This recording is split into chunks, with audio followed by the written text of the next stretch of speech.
హల్లెలూయా. మీ అందరికీ కూడా మరొకసారి మన ప్రభు అయిన యేసుక్రీస్తు వారి శ్రేష్టమైన నామంలో హృదయపూర్వక వందనాలు తెలియజేస్తా ఉన్నాను. దేవుని వాక్యాన్ని మనం కొద్ది నిమిషాలు మనం ఆలకించుదాం. అయితే దానికంటే ముందుగా మరి పెద్దలు ఇరువురు కూడా మా గురించి శుభాలు తెలియజేస్తూ కొన్ని విషయాలను మాకు తెలియజేశారు. తప్పకుండా మనం అందరం కూడా మంచిగా మన సంఘాన్ని ఇంకొంత ముందుకు తీసుకుని వెళ్దాం. గత అయ్యగారులు చాలామంది పనిచేశారు. మన సంఘాన్ని మన సంఘ అభివృద్ధిలో వారి కాంట్రిబ్యూషన్ ఎంతో ఉంది. మనం కూడా మరి ఇంకా ముందుకు మన సంఘాన్ని తీసుకుని వెళ్దాం. మీరు బలమైన వీరులు. హైదరాబాద్ సెంట్రల్ కోర్ అంటే స్ట్రాంగ్ సోల్జర్స్. మీ మధ్య స్వార్థ ప్రకటించలేదు, దేవుని వాక్యం చెప్పడం అంటే it's a challenge to me. ఎందుకంటే మీరు బాగా ఆ వాక్యం తెలిసిన వారు, పెద్దవారు. బహుశా నా ఏజ్ కంటే మరి సోల్జర్షిప్లో బలంగా ఉన్నవారు ఎంతోమంది ఉన్నారు. నా ఏజ్ కంటే మించి, అంటే ఎన్నో సంవత్సరాలుగా మరి రక్షణ సైన్య వీరులుగా కొనసాగుతూ మరి ఎంతో బలమైన వీరులుగా మీరున్నందుకు మరి నేను ఎంతగానో సంతోషిస్తూ ఉన్నాను. అలాగే మన సంఘ అభివృద్ధిలో కానివ్వండి, మన సైన్యాభివృద్ధిలో కానివ్వండి, లేక మన ఆత్మీయ అభివృద్ధిలో కానివ్వండి, మేము తప్పనిసరిగా మా శక్తి వంచన లేకుండా మేము పనిచేస్తాం. అంతేకాదు కానీ మేము నేర్చుకుంటాం. We have to learn. మేము నేర్చుకోవడానికి సంసిద్ధంగా ఉన్నాం. ఇది కొత్త అనుభవం మాకు. సిటీ కోర్లో చేయటం క్రొత్త అనుభవం. నాగాలంక కొంచెం టౌన్గా ఉంటుంది, కానీ ఇది మెట్రో సిటీ కాబట్టి మీరందరూ కూడా చాలా ఎడ్యుకేటెడ్, అలాగే బాగా బైబిల్ తెలిసిన వారు, వాక్యం తెలిసిన వారు. కాబట్టి తప్పకుండా మా సహకారము, మా ప్రార్థన ప్రతి ఒక్కటి ఉంటుందని మేము తప్పకుండా తెలియజేస్తూ ఉన్నాం.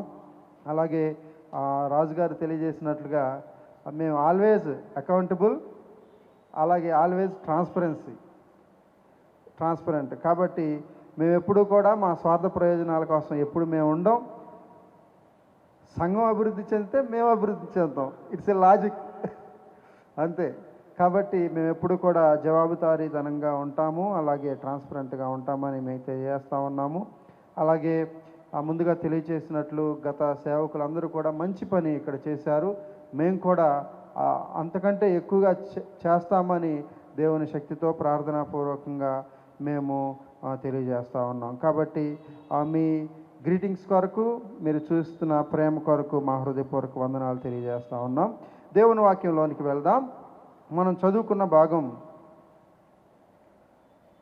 ఆదికాండము 5వ అధ్యాయము 21 నుండి 24 వరకు ఉన్న వచ్చిన భాగాలు ఇరువురు సోదర సోదరీమణులు చదివారు.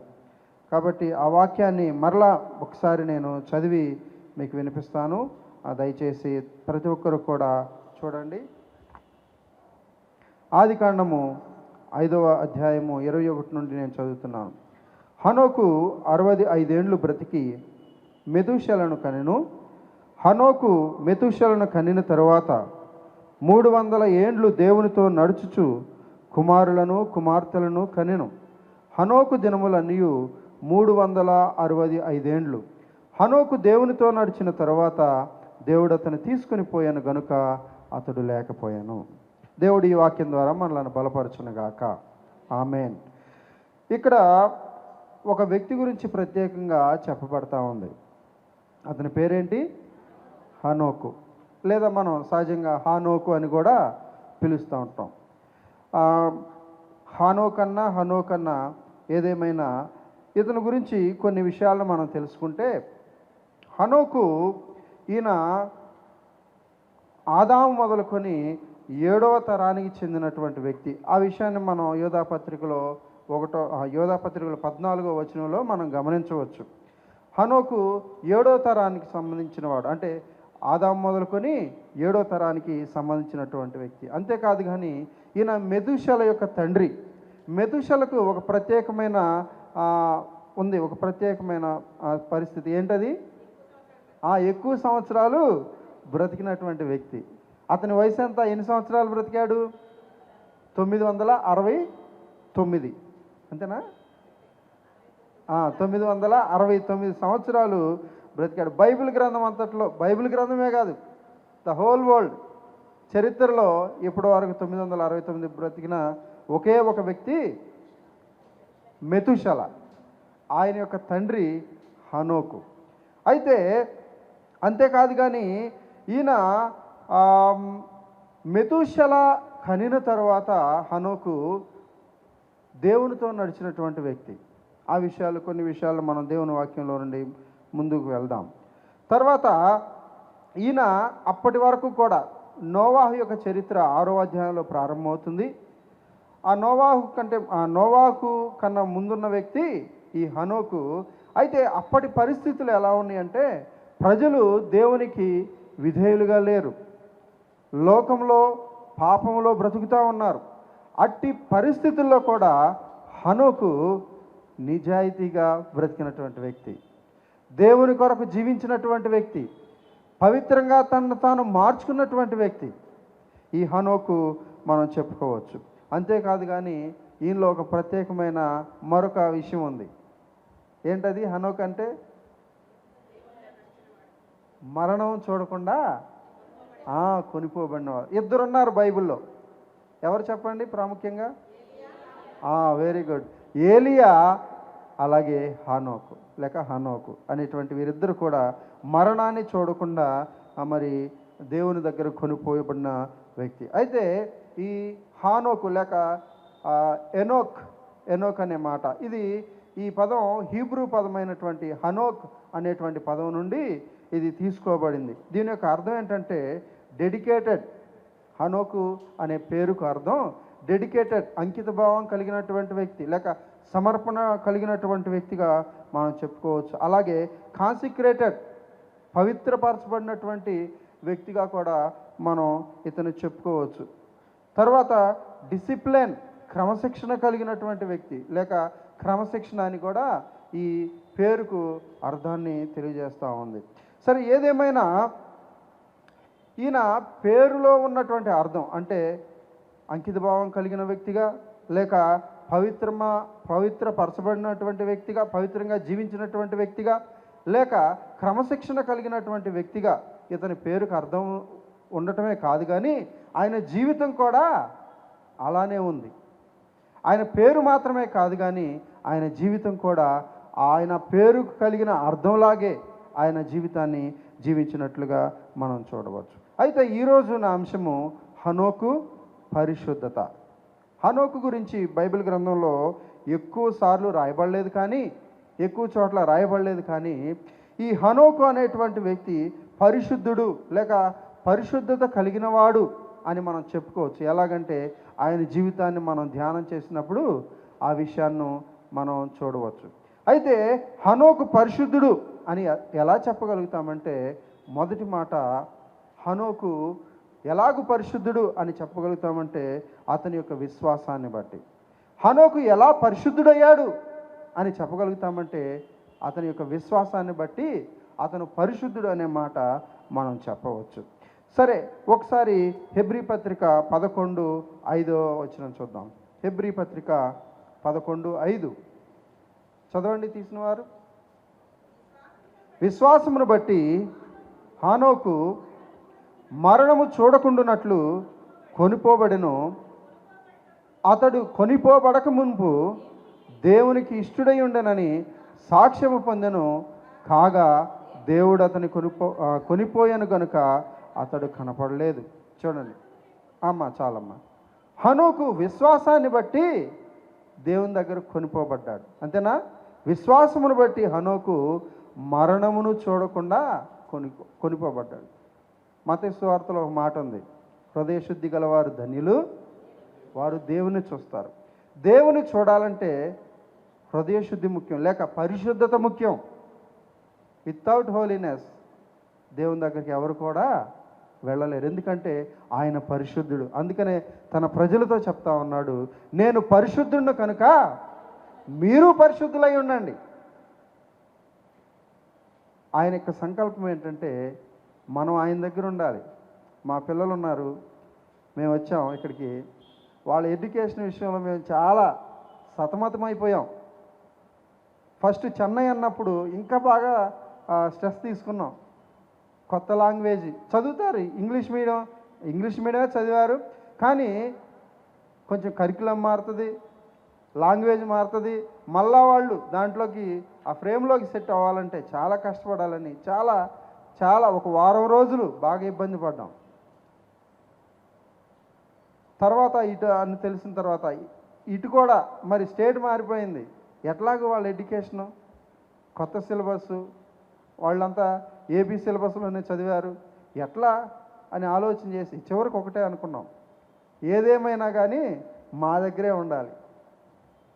ఎడ్యుకేషన్ పరంగా చదివే విషయంలో బాగా చదువుతారు, కానీ క్రమశిక్షణగా ఉంటారో లేదో. తల్లిదండ్రుల దగ్గర ఉన్న క్రమశిక్షణ అమ్మమ్మ, నాయనమ్మ, తాతల దగ్గర ఉండదు. ఎందుకని? వాళ్ళకి గారాబం ఎక్కువ. ఒకవేళ పాడైపోతారేమో అనేటువంటి భయం. అందుకనే మా దగ్గరే ఉండాలి మా బెడ్లు. వాళ్ళు మా దగ్గరే ఉంటే అన్ని విషయాల్లో అది మంచిదని అనుకున్నాం. అలాగే దేవుడు కూడా అంతే ఆలోచన చేస్తాడు. మనం అందరం కూడా ఆయన దగ్గర ఉండాలి, మనం ఆయనకు దగ్గరగా ఉండాలి అని దేవుడు ఆలోచన చేసేటువంటి వ్యక్తిగా ఉన్నాడు. కాబట్టి ఆయన దగ్గర ఉండాలంటే ఎలా పడితే అలా ఉండటానికి లేదు. దేవుడు పాపులను ప్రేమిస్తాడు, కానీ పాపాన్ని మాత్రం ఆయన సహించేటువంటి వ్యక్తి కాదు. అందుకనే అందరి కోసం పాపాలను తీసివేయటానికే కల్వరిగిరిలో ఆయన ప్రాణాన్ని పెట్టినటువంటి వ్యక్తి. ఎందుకంటే మనం ఆ స్థితిలో ఉండటానికి ఆయన ఇష్టపడు. మనల్ని శుద్ధునిగా చేసి తన దగ్గర చేర్చుకోవాలని ఆయన కోరుకునేటువంటి వ్యక్తి. కాబట్టి విశ్వాసం లేకుండా తర్వాత మాట ఉంది కదమ్మా 6వ వచనంలో, విశ్వాసము లేకుండా దేవునికి ఇష్టడై ఉండుట అసాధ్యము. దేవునికి ఇష్టంగా ఉండాలంటే మనకేం కావాలి? విశ్వాసం. విశ్వాసం, ఫెయిత్ఫుల్నెస్, లేక ఫెయిత్ అనేది చాలా ముఖ్యమైనది. అందుకనే హనోకు విశ్వాసాన్ని బట్టి పరిశుద్ధుడయ్యాడు. పరిశుద్ధుడు కాబట్టే దేవుని దగ్గరకు కొనిపోబడ్డాడు. అతనిలో పరిశుద్ధత లేకపోతే దేవుని దగ్గరకు వెళ్ళేవాడే కాదు. అది ఎలా కలుగుతుందంటే విశ్వాసము. అందుకని విశ్వాసము లేకుండా దేవునికి ఇష్టడై ఉండుట అసాధ్యం. అందుకనే కొన్ని మాటలు మనం చూద్దాం. ఫిలిప్పీ పత్రిక 1:1 ఒక మాట ఉంది. ఫిలిప్పీ పత్రిక 1:1 చూడండి. క్రీస్తు యేసునందలి సకల పరిశుద్ధులకును అధ్యక్షులకును పరిచారకులకును క్రీస్తు యేసు దాసులైన పౌలును తిమోతియు శుభమని రాయినది. ఇక్కడ చెప్తున్న మాట ఏంటంటే క్రీస్తు యేసునందు సకల పరిశుద్ధులు. ఎలా అంట వీరు పరిశుద్ధులు? క్రీస్తు యేసునందు సకల పరిశుద్ధులు. అంటే క్రీస్తు యేసునందు ఉంటే మనకి ఏం దొరుకుతుంది? పరిశుద్ధత దొరుకుతుంది అనేటువంటి భావం ఈ వాక్యంలో మనం చూడవచ్చు. అలాగే ఎఫెసీలో కూడా ఒక మాట ఉంది. ఎఫెసీ 1:1 కూడా అదే విషయాలను దేవుని చిత్తము వలన క్రీస్తు యేసు అపోస్తలుడైన పౌలు ఎఫెసులోనున్న పరిశుద్ధులను క్రీస్తు యేసునందు విశ్వాసులైన వారికి శుభమని చెప్పు రాయనది. చూడండి, ఇక్కడ కూడా అదే మాట చెప్తా ఉన్నాడు. క్రీస్తు యేసునందు విశ్వాసులైన పరిశుద్ధులను క్రీస్తు యేసునందు విశ్వాసులైన వారు. కాబట్టి పరిశుద్ధత ఎలా దొరుకుతుందంటే క్రీస్తు యేసునందు విశ్వాసం ఉంచడం ద్వారా. క్రీస్తు యేసునందు విశ్వాసం ఉంచడం ద్వారా మనం చదువుకున్న భాగం హెబ్రీ 11:5 అదే అంటాడు. విశ్వాసమును బట్టి హనోకు దేవుని దగ్గర కొనిపోబడ్డాడు. కాబట్టి విశ్వాసం చాలా ప్రాముఖ్యమైనది. అసలు మనకి క్రైస్తవ జీవితం ప్రారంభమైంది అక్కడ దేన్ని బట్టి? విశ్వాసమే. విశ్వాసం చాలా ప్రాముఖ్యమైనది. చాలాసార్లు మనం మన జీవితాల్లో కలుగుతున్న ప్రతికూల పరిస్థితులను బట్టి మనం విశ్వాసంలో నుండి పక్కకు జరిగిపోయే పరిస్థితులు ఉన్నాయి. అంటే ఈ భౌతికమైన ఈ సమస్యలు లేక ఈ ప్రతికూల పరిస్థితులే మనకి ఎక్కువగా కనపడతాయి. కానీ ఎప్పుడైతే విశ్వాసం కలిగి దేవుణ్ణి మనం అడుగుతామో, అందుకని అంటున్నాడు ఆవగింజంత విశ్వాసం చాలు. ఏం చేస్తుంది? ఆవగింజ ఎంత ఉండిద్దమ్మా? ఎంత ఉండిద్ది? ఎంత ఉండిద్దా? ఇంతేగా, చాలా చిన్నది. కొండలను కూడా మనం పెకిలించగలిగిన శక్తి కలుగుతుంది. కాబట్టి విశ్వాసం అనేది చాలా ప్రాముఖ్యమైనది. మన జీవితంలో మనం విశ్వాసంతో ముందుకు వెళ్ళాలి. దావీదును మనం ఆలోచన చేస్తే యుద్ధము యెహోవాదే అన్నాడు. ముందుంది ఎవరు? గొలియాతు. చాలా పెద్దవాడు, బలాఢ్యుడు, పరాక్రమం కలిగిన వాడు. ఇశ్రాయేలు సైన్యం గజగజ గజగజ వణిగిపోతూ ఉంది. కానీ వీడు చిన్నోడు. కానీ అతనికి ఏముంది? విశ్వాసం ఉంది. యుద్ధం నేను కాదు చేసేది, నా వెనుకున్న శక్తిమంతుడైన నా దేవుడు, ఆయనదే యుద్ధం అని విశ్వాసంతో ఆ ఒడిసెలు తీసి యుద్ధం చేశాడు. విజయం సాధించాడా లేదా?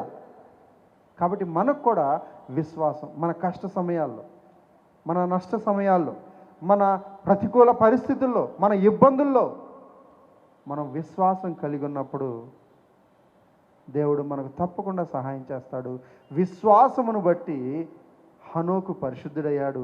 మనం కూడా విశ్వాసంతో ముందుకు కొనసాగితే మనం కూడా పరిశుద్ధులమే. హల్లెలూయా! మనం కూడా పరిశుద్ధులమే. క్రైస్తవ జీవితానికి మొదటి మెట్టేది విశ్వాసమే. విశ్వాసం లేకుండా మనం క్రీస్తు వారంగా మనం చెప్పబడం. మనం అనుకోవచ్చు భౌతికంగా, ప్రజలకు అలాగే మనం కనపడవచ్చు. కానీ క్రీస్తులో మనం విశ్వాసం కలిగి ఎప్పుడైతే ఉంటామో అప్పుడు మాత్రమే ఆయన దృష్టిలో పరిశుద్ధులుగా ఉంటాం. పరిశుద్ధులే దేవుని దగ్గరకు కొనిపోబడతారు. మొదటి మాట, హనోకు విశ్వాసమును బట్టి పరిశుద్ధుడు. మనం కూడా బలమైన విశ్వాసాన్ని కలిగి ఉన్నప్పుడు మనము పరిశుద్ధులమే. మనం పాపులం కాదు, మనము పరిశుద్ధులమే. క్రీస్తునందు విశ్వాసం మనం రక్షణలోకి రావడానికి కూడా విశ్వాసమే. మనం ఏం చేసాం?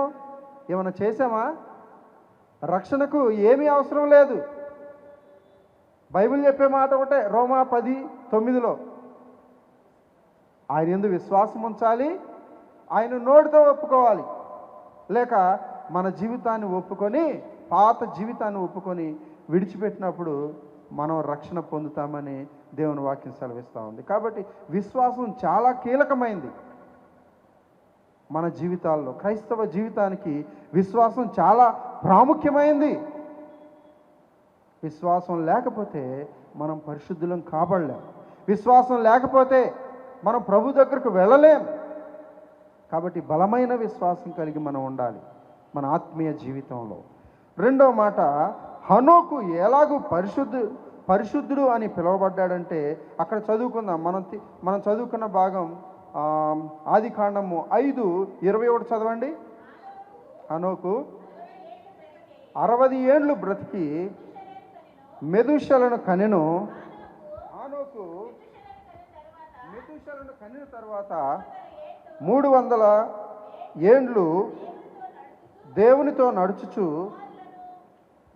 చదువు.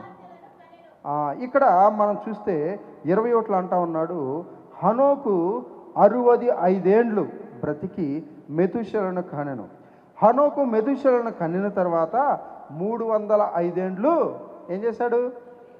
దేవునితో 300 ఏండ్లు దేవునితో నడిచాడు.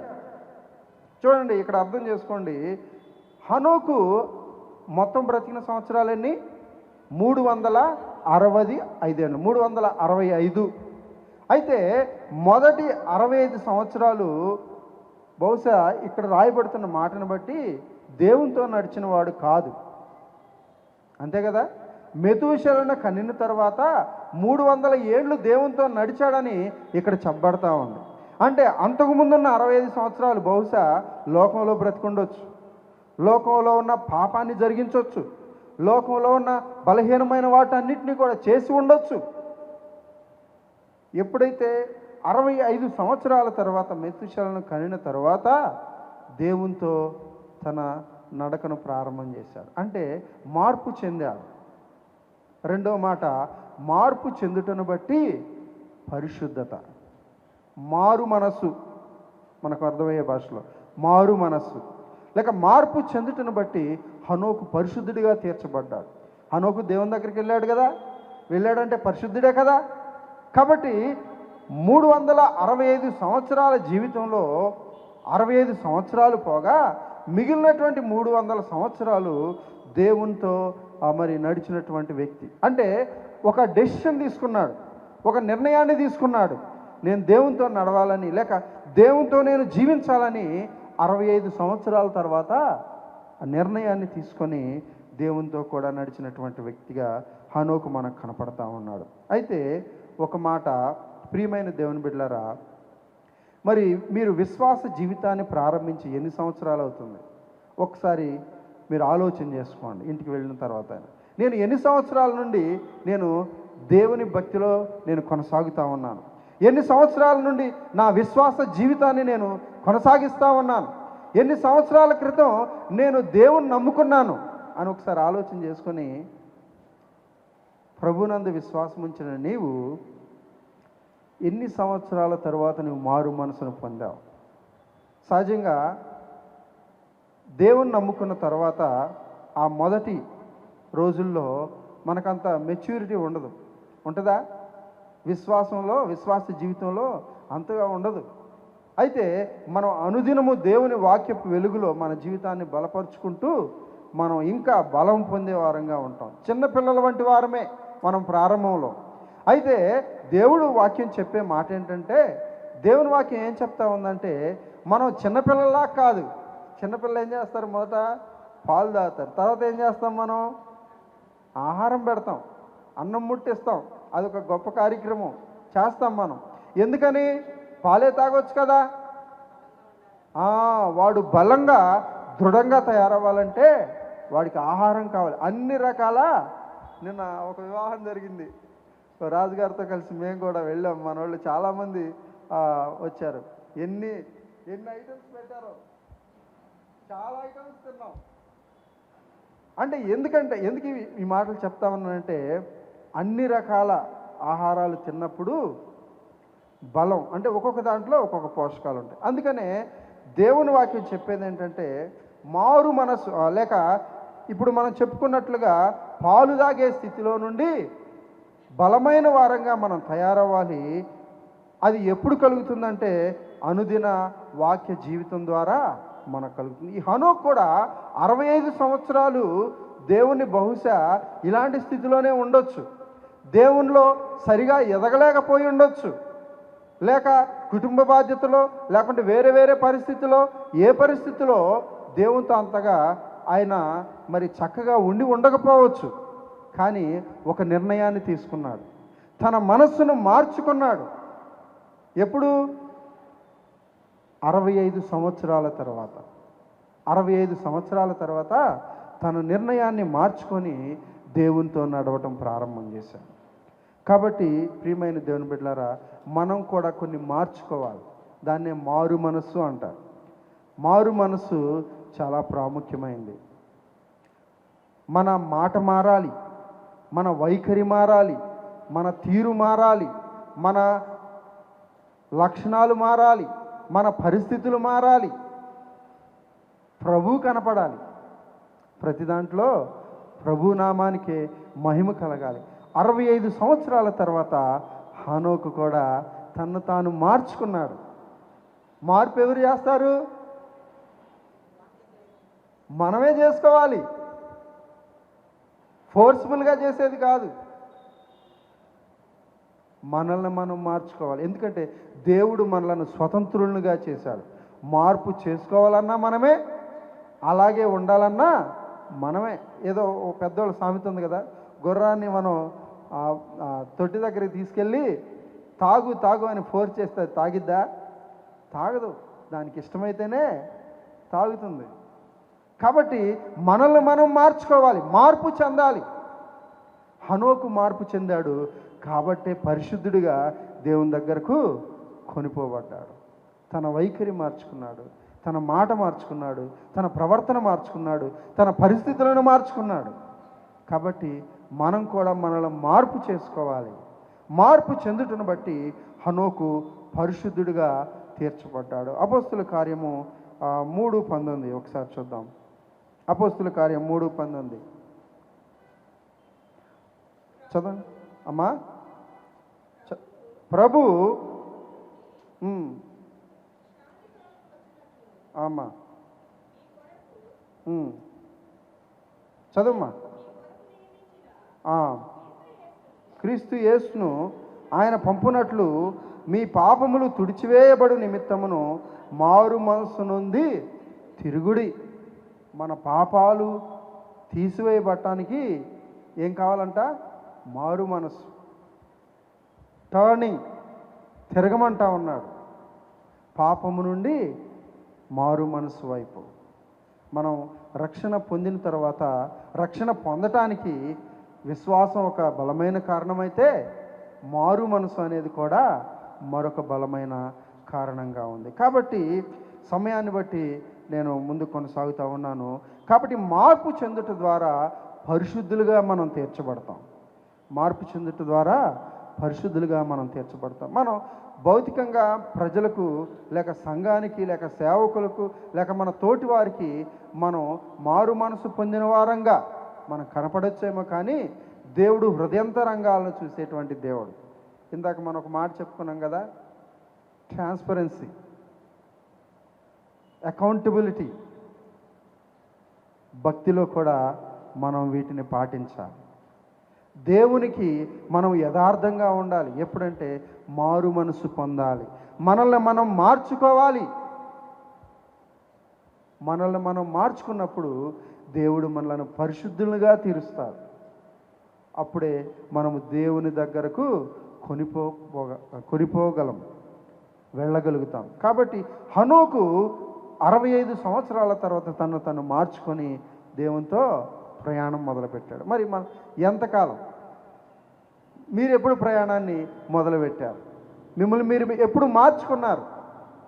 ఒకవేళ అనుకుందాం, ఒక 30 సంవత్సరాలు మన విశ్వాస జీవితం అనుకుంటే, ఎన్ని సంవత్సరాల తర్వాత మీరు మార్పు కలిగిన జీవితాన్ని జీవిస్తూ ఉన్నారు? సహజంగా చెప్పుకుందాం, చాలామంది విషయాల్లో ఆ వ్యక్తి యొక్క నోరు మంచిది కాదండి. ప్రార్థనకు వెళ్తారు కానీ, దేవుని ఆరాధిస్తారు కానీ ఆమె నోరు మంచిది కాదండి, ఆ వ్యక్తి మంచిది కాదండి అని మన గురించి సాక్ష్యం చెప్తా ఉన్నారా? లేకుంటే నిజంగా దేవుని యొక్క భక్తి ఆమెలో కనపడుతుందండి, ఆయనలో కనపడతా ఉందండి. ఆయన అంతకుముందు అతను సరిగా లేడండి, అంతకుముందు ఆవిడ సరిగా లేరండి, కానీ దేవుని నమ్ముకున్న తర్వాత ఆవిడ తన జీవితాన్ని మార్చుకుందండి. ఇలాంటి సాక్ష్యం మన నుండి వినపడతా ఉందా? మార్పు పొందాలి. మార్పు పొందుటను బట్టే హనోకు పరిశుద్ధుడిగా తీర్చబడ్డాడు. మా విశ్వాస జీవితంలో కూడా అనుదినం మమ్మల్ని మేము మార్చుకుంటూ వచ్చాం. చాలా విషయాలు ఎవరు కూడా, మానవులుగా పుట్టిన వారు ఎవరిలో కూడా బలహీనత లేకుండా ఉండదు. ప్రతి ఒక్కరు కూడా బలహీనులమే. మానవులం అందరూ కూడా బలహీనులమే. యథార్థంగా చెప్తా ఉన్నాను, దైవ సేవకులమైన మాలో కూడా బలహీనతలు ఉండొచ్చు. చిన్నవైనా ఉండొచ్చు, కొంతమందిలో పెద్దవైనా ఉండొచ్చు. కానీ ప్రభువు మనకు చెప్తున్న మాట ఏంటంటే, మనం మార్పు చెందాలి. మనల్ని మనం మార్చుకోవాలి. దేవుని వాక్యం ఏం చెప్తా ఉందో, దేవుని వాక్యపు వెలుగులో మనల్ని మార్చుకున్నప్పుడు మనం పరిశుద్ధులుగా తీర్చబడతాం. మార్పు చెందుటను బట్టి హనోకు పరిశుద్ధుడు కాబట్టి దేవుని దగ్గరకు కొనిపోబడ్డాడు. మీరెప్పుడు మారారు? ప్రభువును వెంబడించడం గురించి కాదు నేను చెప్తా ఉంది, మిమ్మల్ని మీరు ఎప్పుడు మార్చుకున్నారు? ప్రభువును ఎరుగకముందు ఎలాగూ జీవించారు, ఇప్పుడు ఎలాగూ జీవిస్తూ ఉన్నారు? హనోకు 65 సంవత్సరాల తర్వాత తను తాను మార్చుకున్నాడు. ప్రభువు చేత అంగీకరించబడి పరలోకానికి వెళ్ళగలిగాడంటే పరిశుద్ధుడనే కదా. పరిశుద్ధత లేకపోతే ప్రభువును చూడలేడు కదా. మోషే గారితో అంటా ఉన్నాడు, నువ్వు నన్ను చూడొద్దు, నేను వెళ్తా ఉన్నప్పుడు ఆ సందులో నన్ను చూడు. ఎందుకంటే దేవుని చూస్తే ఎవరు కూడా బ్రతకలేరు.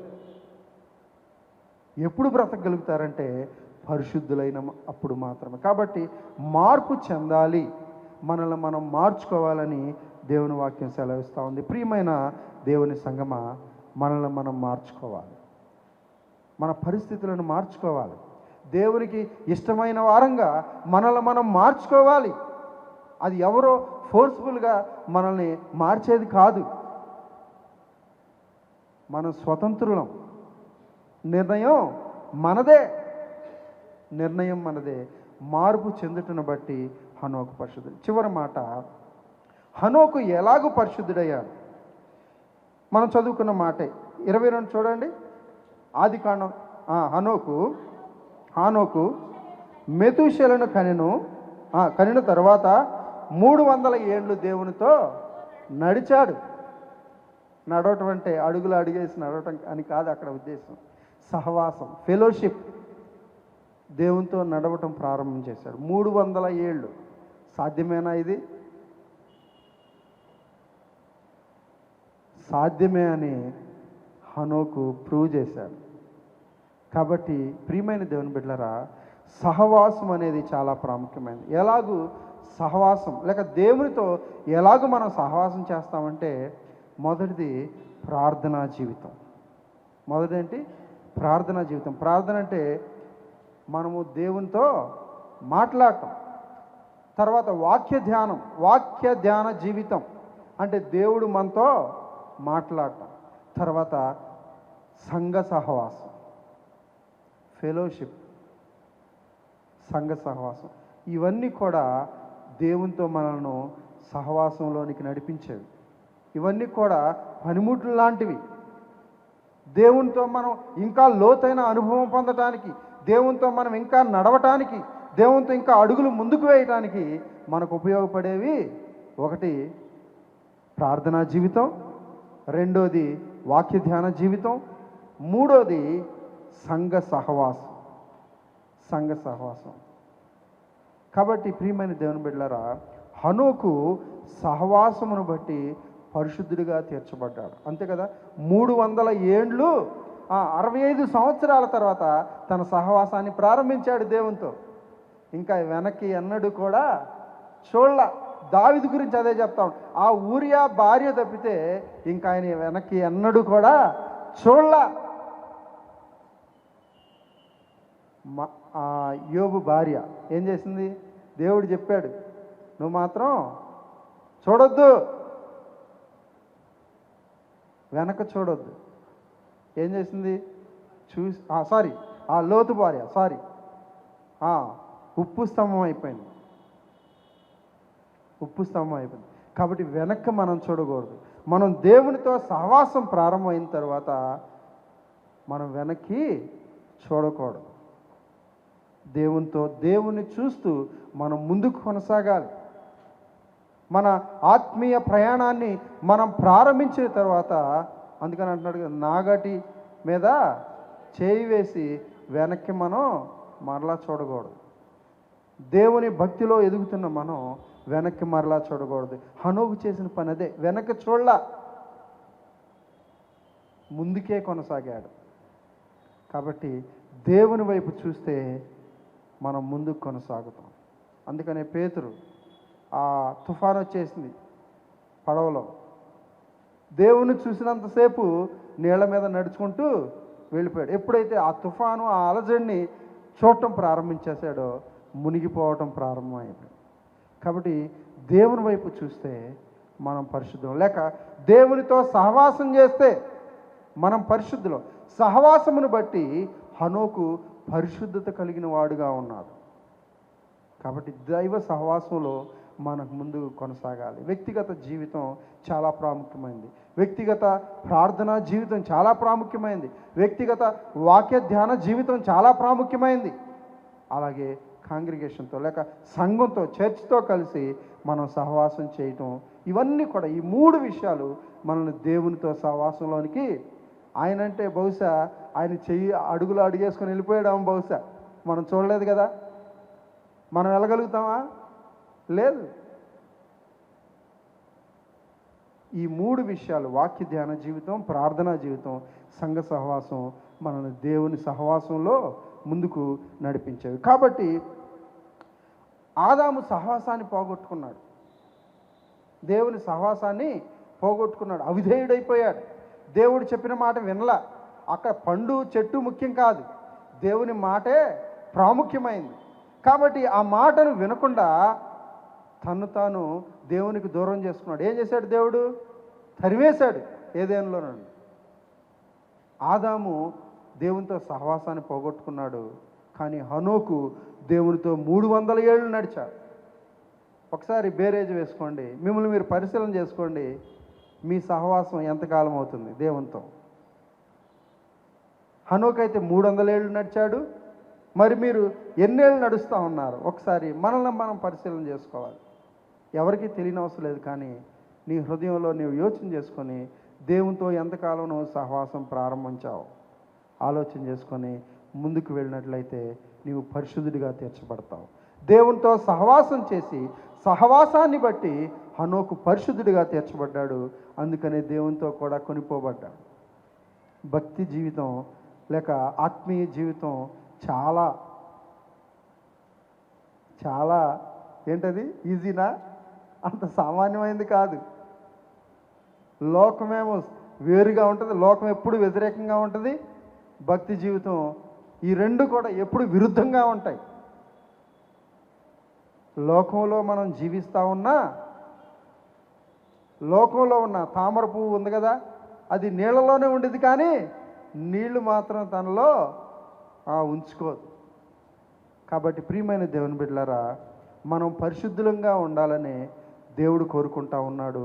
ఎలాగూ పరిశుద్ధులం అవుతామంటే హనోకులాగా విశ్వాసాన్ని బట్టి, హనోకులాగా మార్పు చెందుటను బట్టి, హనోకులాగా దేవునితో సహవాసాన్ని కలిగి జీవించుటను బట్టి మనం పరిశుద్ధులుగా తీర్చబడతాం. పరిశుద్ధులే దేవుని యొద్దకు చేరగలుగుతారు. ఇలాగూ లేకపోతే మనం ఎంతకాలం భక్తి చేసినా మనుషులను మనం మెప్పించవచ్చేమో, కానీ దేవుని మనం మెప్పించలేం, దేవుని దగ్గరకు చేరుకోలేం. కాబట్టి పరిశుద్ధులుగా మనల్ని మనం మార్చుకోవాలని దేవుడు చెప్తూ ఉండగా, ఆ విధంగా వాక్యపు వెలుగులో మనల్ని మనం సరిచేసుకుందాం, పరిశుద్ధతలో జీవిద్దాం, మనల్ని మనం మార్పు చేసుకొని దేవుని కొరకు జీవించి మనం ముందుకు కొనసాగుదాం. దేవుడు ఆ విధంగా మనల్ని నడిపించునుగాక. ఆమెన్.